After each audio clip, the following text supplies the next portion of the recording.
우리가 삶을 살아가면서 사람 관계 속에 살아가고 관계를 어떻게 형성하느냐, 어떤 관계 속에 살아가느냐가 참 중요합니다. 또 누구를 아느냐, 또 얼마만큼 귀중한 사람들을 알고 살아가느냐. 그렇게 살아갈 때 도움을 받기도 하고 힘을 얻기도 하고 그렇습니다. 여러분은 어떤 사람들을 얼마나 알고 또 그 관계를 복되게 살아가고 있습니까? 우리가 안다고 하는 것은 다 아는 게 아니라 다 달라요. 잘 아는 사람이 있고 잘 모르지만 그래도 어느 정도 아는 분이 있습니다. 여러분 옆에 있는 분이 어떤가 모르겠어요. 잘 아는 분이시면 이렇게 인사해봐요. 내가 당신을 잘 알고 있습니다. 잘 모르시면 좀 알아갑시다 하고 한번 인사를 해보시기 바랍니다. 내가 당신을 잘 알고 있습니다. 우리 좀 알아갔으면 좋겠습니다. 그렇게 한번 인사를 해봐요. 아는 게 다 다르죠. 세상을 살아가면서 얼마나 많은 사람을 아느냐, 이게 참 중요한데, 근데 아는 정도가 달라요. 모르는 사람이 있고 알아도, 우리가 정치인이나 인기 연예인이면 다 알잖아요. 근데 문제는 나는 아는데 그분은 나를 몰라요. 아무리 가서 안다고 그래도 몰라요. 그래서 일방향으로 편향적으로 아는 게 있고 서로가 아는 게 있어요. 우리가 신앙생활하면서 교회에서 다 알잖아요. 담임 목사 다 아시고 우리 장로님들, 권사님들, 집사님들, 성도들 서로 알잖아요. 잘은 몰라도 얼굴은 대충 알아 인사하고 이름 알아서 인사하며 사는데, 사실 서로 얼굴을 알고 이름을 알고 인사하고 얘기를 어느 정도 할 수 있다고 해서 잘 아는 게 아니에요. 잘 몰라요. 잘 모르지만 적어도 서로를 알아보기는 하는 거죠. 근데 여러분, 잘 아는 사람이 있어요. 잘 아는 사람 누구예요? 예수님을 잘 아신다고요. 누구예요? 누구? 아니, 좋아요. 예수님을 잘 아시기를 주님의 이름으로 축복합니다. 근데 우리들이 잘 아는 사람, 내 가족 잘 알잖아요. 내 가족은 잘 알아요. 그런데 사실 잘 모르는 경우가 있습니다. 오늘 본문의 말씀을 보면 예수님께서 가이사랴 빌립보, 예루살렘에서 약 120km 북쪽 방향으로 간 곳입니다. 그러니까 이 유다 이스라엘 지경의 저 북부 끝이죠. 그리고 고산지대로 올라가는 곳이에요. 이 가이사랴 빌립보라고 하는 곳을 가보면 성지순례하면 그 지역에 주로 가거든요. 왜냐하면 거기가 북부지대, 이제 고산지대로 올라가는 데이고, 거기에서 오늘 마태복음 16장에 바로 예수님께서 제자들에게 물어보신, 사람들이 나를 누구라 하느냐 물어보신 곳이기 때문에 성지순례를 가면 꼭 들르게 돼요. 그런데 이 가이사랴 빌립보는 산인데 안반으로 형성되어진 산이에요. 근데 그 안반의 종류가 사함이라고 하는 거예요. 전에도 말씀을 드렸지만 이 사함은 모래 지형이 굳어져서 돌이 되어진 거죠. 근데 그 사함 안반으로 형성되어진 산, 그리고 여기 가이사랴 빌립보에는 그 안반으로 형성되어진 산에 신전들이 많이 있어요. 그래서 아주 이방 종교, 이방 신앙이 무성한 곳, 그게 북부, 그러니까 유대 이스라엘의 변방, 이제 북방 끝 지역이기 때문에 이방 문화의 영향을 많이 받고, 그렇게 해서 거기에 이방 우상의 신전들이 많이 있어요. 특별히 판신이라고 하는 그 신전, 그 판신의 신당이 있고요. 그런 곳이에요. 그러니까 그 지역은 어떤 특성이 있느냐면 종교적으로, 신앙적으로 아주 혼란스럽고 복잡한, 그래서 유대인으로서는 또 이스라엘 백성으로서는 여호와 하나님에 대한 신앙을 굳게 지키고 살아가는 믿음의 사람들이 그 지역에 가면 약간 혼란스럽기도 하고 조금 그러한 문제를 겪는 그러한 분위기의 지역이 바로 가이사라 빌립보 지역입니다. 근데 예수님께서 그곳에 가셔서 그곳에서 제자들에게 물어보시는 거예요. 사람들이 인자를 누구라 하느냐? 여기서 인자라고 하는 것은 메시아이신 주님 예수님을 칭하는 표현이죠. 사람들이 인자를 누구라 하느냐라고 물어보시는 거예요. 여러분, 많은 사람을 아시고 또 잘 아는 사람이 있고 잘 모르는 사람이 있는데, 아까 제일 잘 아는 분이 누구냐고 하니까 예수님이라고 그러셨어요. 근데 제가 다시 한번 여러분에게 물어보는데, 여러분 예수님 아십니까?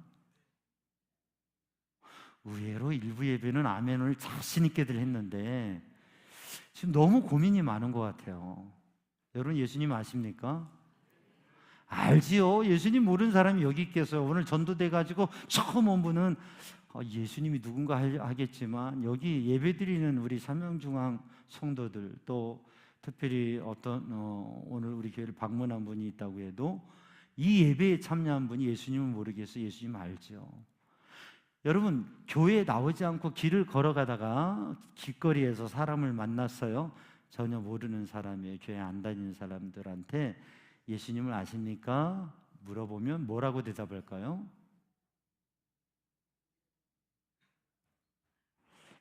대부분은 안다고 그래요. 대부분은 압니다. 4대 성인 중에 한 분이고, 그러면서 대부분은 예수님 들어봤어요? 알아요. 그래요. 그런데 어떤 분은 예수님 누구죠? 라고 하는 분이 있어요.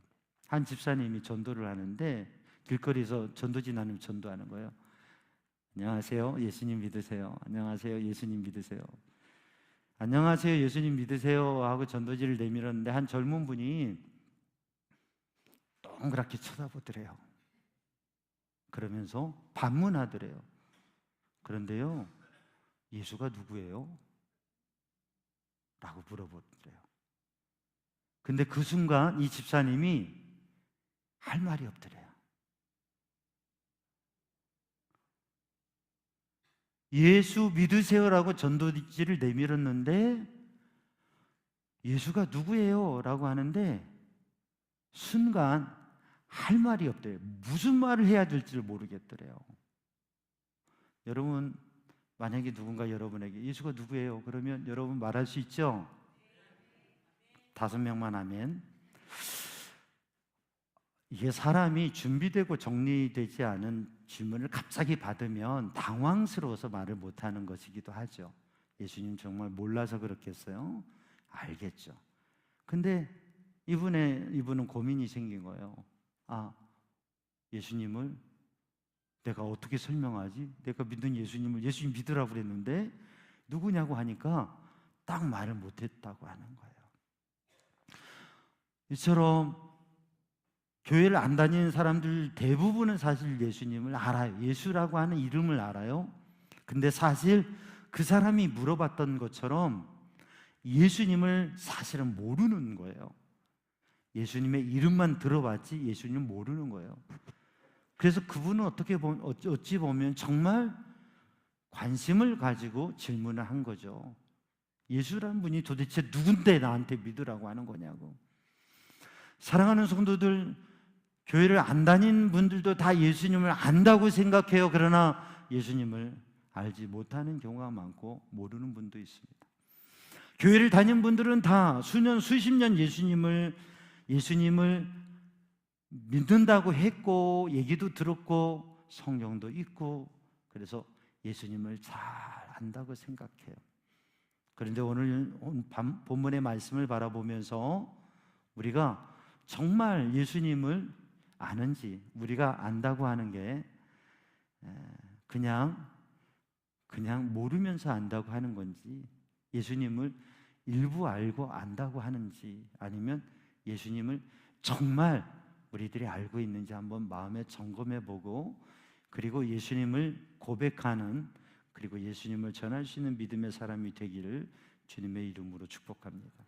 예수님께서 물어보셨어요. 사람들이 나를 누구라 하느냐? 그랬더니 제자들이 사람들이 예수님에 대해서 알고 이야기하는 걸 말해요. 뭐라고요? 누구라고 그래요? 예수님이 성경 읽어보셔도 돼요. 펴봐도 돼요. 예수님 누구라고 그런다고요? 세례 요한이라고 한다. 세례 요한이라고 한다. 사람들이 세례 요한이라고 한다. 세례 요한은 누구냐면 예수님보다 조금 일찍 하나님의 말씀을 선포하고 예수님이 오실 것을 선포했고 광야에서 말씀을 선포하면서 사람들의 회개하고 오실 메시아를 맞이하기 위해서 준비하라고 하면서 정말 하나님만 의지하는 신앙의 삶을 살고 거룩한 주님의 말씀을 선포하기 힘썼던 사람. 그래서 이스라엘의 유대의 많은 사람들이 세례 요한을 존경하고 따랐어요. 그런데 헤롯 왕이 이 세례 요한을 처형했어요. 그래서 비참하게 생명을 잃었어요. 그런데 예수님께서 하나님의 나라를 선포하시고 복음을 전하시니까 사람들이 예수님의 말씀을 듣고 예수님의 소문을 듣고 예수님께서 말씀하신 하나님의 나라를 들으면서 사람들이 뭐라고 하느냐? 세례 요한이 다시 살아났나 보다 라고 얘기하는 거예요. 죽은 세례 요한이 다시 살아났나 보다. 하나님께서 세례 요한을 살리셔서 우리 가운데 하나님의 나라의 말씀을 주시는가 보다 라고 했어요. 여러분, 이건 뭐냐면 사람들이 예수님에 대해서, 예수님의 사역에 대해서 인정하고 높이 평가하는 거예요. 이건 대단하게 평가하는 거예요. 그리고 기대감이 있는 거예요. 또 어떤 사람들은 누구라고 그래요? 엘리야라고 한단 말이죠. 엘리야라고 하는 선지자는 우리가 잘 알고 있듯이 능력의 선지자입니다. 아방 시대에 하나님 앞에 기도하니까 하늘이 닫히고 비가 3년 반 동안 내려오지 않았어요. 하나님 앞에 기도하니까 하늘문이 열리고 비가 내렸어요. 갈멜산에서 하나님 앞에 기도할 때 하늘에서 불이 내려와서 그 준비된 제단을 불태웠어요. 엘리야 하면 능력의 선지자예요. 어려운 시대에 불신의 지도자 가운데 그리고 모든 사람이 믿음을 저버리고 하나님의 일을 저버렸을 때에도 엘리야는 하나님을 믿고 하나님을 의지하며 하나님의 능력을 선포하는, 그래서 구약 성경을 대표하는 선지자, 능력의 선지자 하면 엘리야인 거예요. 그래서 사람들이 예수님을 엘리야가 다시 왔다, 어두운 시대에, 힘든 시대에 하나님의 귀한 능력을 보일 엘리야가 다시 오셨다, 예수님께서 행하신 기적과 능력의 역사들을 보면서 사람들은 그 소문들을 들으면서 엘리야가 다시 왔다라고 얘기하는 거예요. 또 누구라고요? 예레미야는 어떤 선지자입니까? 구약의 유대 다윗 왕조의 유대의 망국의 역사 속에서 하나님의 심판과 멸망을 선포하고 바벨론 70년 포로 생활에 대해서 선포하고, 그리고 하나님께서 회복시켜 주실 미래의 소망과 비전을 선포했던 예레미야예요. 그래서 그 시대의 왕과 정치인들이 꿈꾸고 희망하는 것에 대해서, 많은 선지자들이 전망하는 것에 대해서 반대하고 하나님의 뜻은 심판과 그리고 회복이다, 그리고 하나님께서 주시는 비전을 선포했습니다.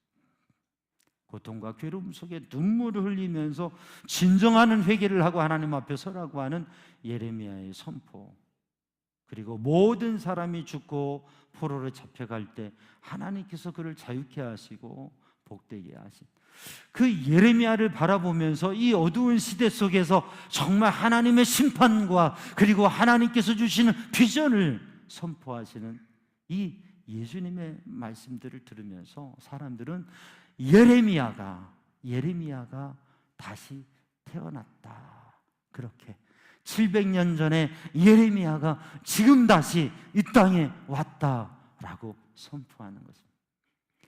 이 사람들이 예수님에 대해서 말하고 예수님에 대해서 이야기하는, 예수님이 누군지 이야기하는 이 말들은 예수님을 대단히 존경하고 귀하게 여기고 그분을 위대하게 표현하는 것입니다. 그들이 말하고 있는 것은 세례 요한이 살아났다. 엘리야가 다시 나타났다. 예레미야가 다시 나타났다. 하나님께서 우리에게 옛 선지자 구약에 하나님의 일을 행했던 선지자 중에 한 사람을 다시 보내주셨다. 이렇게 이야기하는 것입니다. 그런데 주님께서는 그들의 이러한 말에 대해서 기뻐하시지 않고 흐뭇해하지 않으셨습니다. 왜냐하면 그게 주님을 바로 바라본 게 아니거든요. 마치 앞을 못 보는 사람이 손으로 더듬어서 코끼리를 만지면서 하는 이야기, 코끼리는 기둥이야, 코끼리는 부채같이 생겼구만, 코끼리는 밧줄이네, 코끼리는 천장처럼 생겼어. 전체를 바라보지 못하고 부분만을 바라보면서 이야기하는 그들의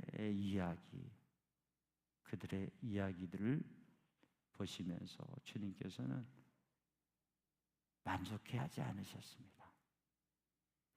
예수님의 사역과 예수님의 말씀과 예수님의 행하심을 보면 어떤 부분은 세례요한 같고, 어떤 부분은 엘리야 같고, 어떤 부분은 예레미야 같고, 또 어떤 부분은 모세와 또 같고, 그런 면들이 있었을 것이에요. 그러나 주님은 그렇게 부분적으로 보여지는 모습보다 훨씬 더 크신 분이었죠. 우리도 신앙생활하면서, 신앙생활을 시작하면서 신앙에 대한 기대, 하나님이 누구신지, 예수님이 누구신지, 우리가 신앙생활을 하면서 얻을 것이 어떤 것인지에 대해서 우리들이 임의적으로 이런저런 생각들을 했습니다. 그러나 주님을 믿으면서, 하나님의 말씀을 읽으면서, 하나님의 말씀을 들으면서 신앙생활을 하면서, 영적 체험을 하면서 하나님을, 예수님을 더 알아가게 되죠. 예수님께서 제자들에게 물으십니다. 그러면 너희는 나를 누구라 하느냐? 그때 시몬 베드로가 이렇게 대답합니다. 주는 그리스도시요 살아계신 하나님의 아들이십니다. 여러분도 그렇게 고백하기를 주님의 이름으로 축복합니다. 여러분은 예수님을 어떻게 고백합니까? 여러분에게 예수님은 누굽니까? 누군가가 여러분에게 예수가 누군데요? 내가 왜 예수를 믿어야 돼요? 라고 한다면 여러분에게 예수님이 어떤 분인지 여러분 어떻게 고백할 수 있습니까? 생각해 보시기 바랍니다. 정리하시기 바랍니다. 제자들은 주님과 함께 3년이 되지 않는 삶을 함께 살면서 베드로는 이런 신앙의 고백을 했습니다. 너희는 나를 누구라 하느냐? 주는 그리스도시요 살아계신 하나님의 아들이십니다. 라고 고백해요. 그때 주님께서 칭찬하셨습니다. 시몬아, 복이 있다. 이를 너에게 알게 한 것은 너의 혈통이 아니고, 너의 가문의 혈통이 아니고, 또 사람이 아니고, 너의 배움이 아니고, 너의 지적 능력이 아니고, 하늘에 계신 내 아버지께서 너에게 이걸 알게 하셨다. 여러분, 우리가 주님을 믿고 예수 그리스도를 나의 주로 영접하고 하나님께서 나의 인생을 이끄시고 예수님께서 나를 구원하시고 내 인생을 인도하신다고 하는 이 믿음은 우리의 지혜와 지식으로 얻어지는 게 아니라 하나님의 영의 감동으로 되어지는 것입니다. 그래서 우리가 주님을 믿는다고 하는 것은 하나님의 성령의 감동이, 하나님의 영이 내 안에 역사하고 있다는 것입니다. 그런데 그 하나님의 영이 내 안에 역사하시는데 내가 그 하나님의 영의 역사와 내 감정과 내 삶과 내 생각과 내 마음의 내면에 있는 것들의 어떤 조화, 어느 것이 더 우리의 마음을 더 차지하느냐, 그 차이가 있지요. 오늘 베드로는, 시몬은 이렇게 고백합니다. 주는 그리스도시요 살아계신 하나님의 아들이십니다 라고 이렇게 고백할 때에 주님께서 복되다고 칭찬하셨습니다. 사랑하는 성도들, 우리 삼양중앙 성도들은 주님을 알고 주님을 알아서 고백하고 주님을 전할 수 있는 성도들이 되기를 주님의 이름으로 축복합니다. 아는 만큼, 생각하는 만큼 이야기할 수 있습니다. 사람을 얼마만큼 아느냐, 정말 그 사람을 아느냐, 그건 그 사람에 대해서 내가 얼마나 이야기할 수 있느냐 이거예요.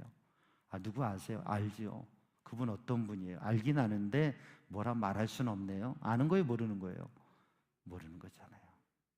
알면 얘기할 수 있는 거예요.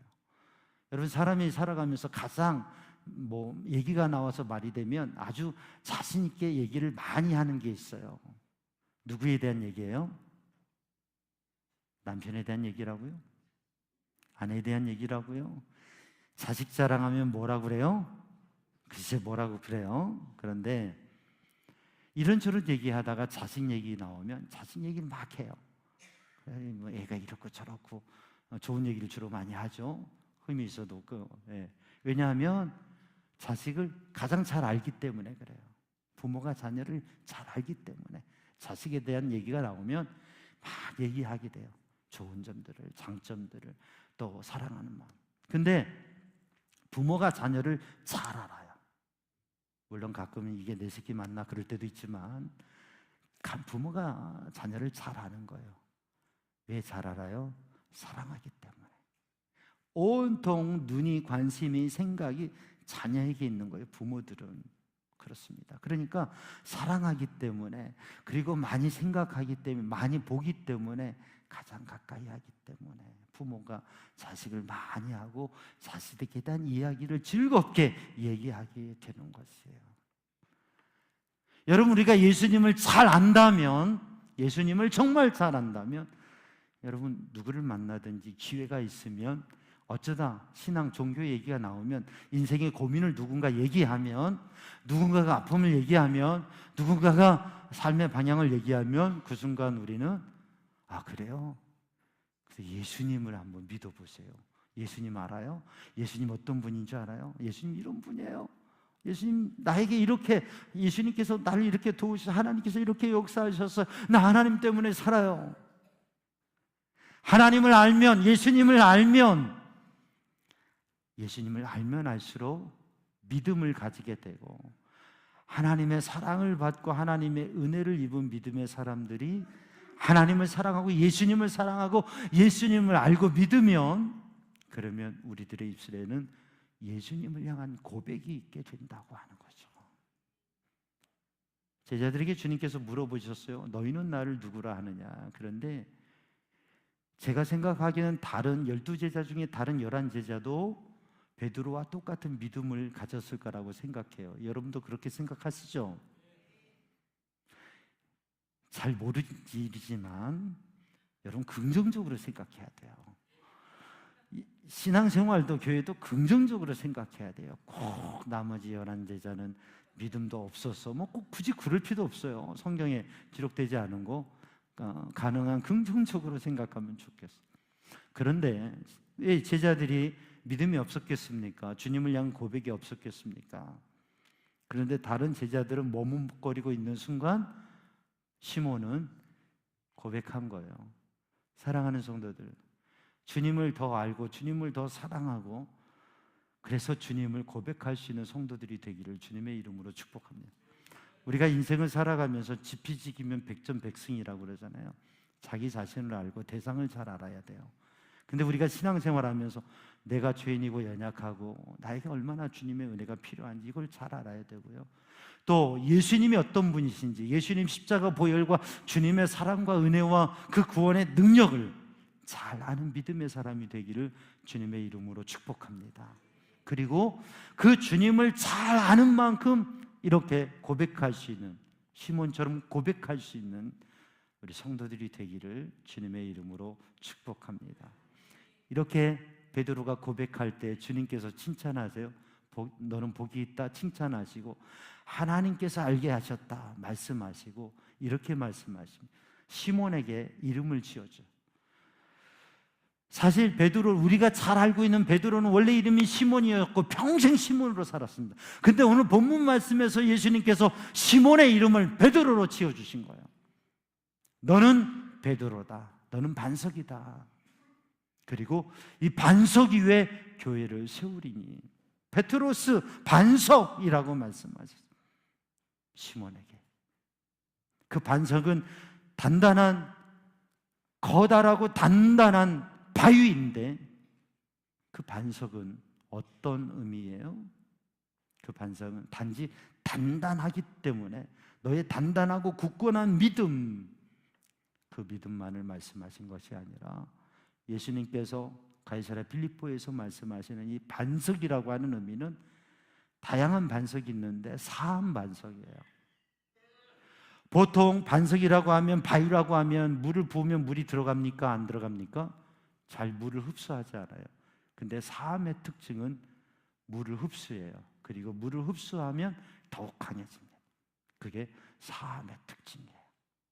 그러니까 이 반석은 그저 물 들어갈 틈이, 말씀을 들어갈 틈이, 은혜가 들어갈 틈이 없는 그냥 바위덩어리가 아니라 하나님의 말씀을 흡수하고 하나님의 은혜를 받고 그 하나님의 말씀으로 충만해서, 그 믿음이 충만해서 말씀으로, 믿음으로, 은혜로 굳건해진 반석과 같은 믿음, 이 사함반석이 의미하는 뜻입니다. 그래서 사랑하는 성도들이 하나님의 말씀으로, 하나님의 은혜로, 하나님의 주시는 감동으로 우리의 연약한 마음이, 우리의 연약한 믿음이 굳건해져서 그 굳건한 믿음으로 교회를 세우고, 반석 위에 세워진 교회, 우리 삼양중앙교회 반석 위에 세워진 교회요. 우리 교회 밑에 안반이 있대요. 반석 위에 세운 교회, 우리 삼양중앙교회다. 여러분, 그 안반이 아니라 믿음의 반석, 말씀을 믿고 하나님의 은혜로 굳건하게 하나님의 말씀, 예수님의 말씀에 굳건한 믿음을 가지고 여러분 교회를 세워가고 하나님의 일을 이루어가는 성도들 되기를 주님의 이름으로 축복합니다. 반석 위에 교회를 세우리니 음부의 권세가 이기지 못하리라. 그리고 내가 천국 열쇠를 내게 주노니 땅에서 매면 하늘에서 메어지고 땅에서 풀면 하늘에서 풀려질 것이다. 믿음의 기도, 그 기도의 응답과 하나님의 역사를 약속해 주시고 축복해 주셨습니다.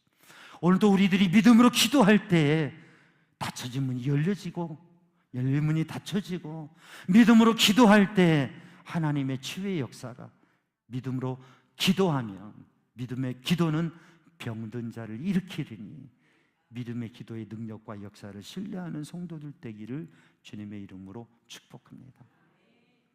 예수님께서 베드로가 시몬이 예수님을 알고 고백하는 것을 칭찬하시고 축복의 말씀을 해주셨는데, 베드로가 고백한 게 무엇입니까?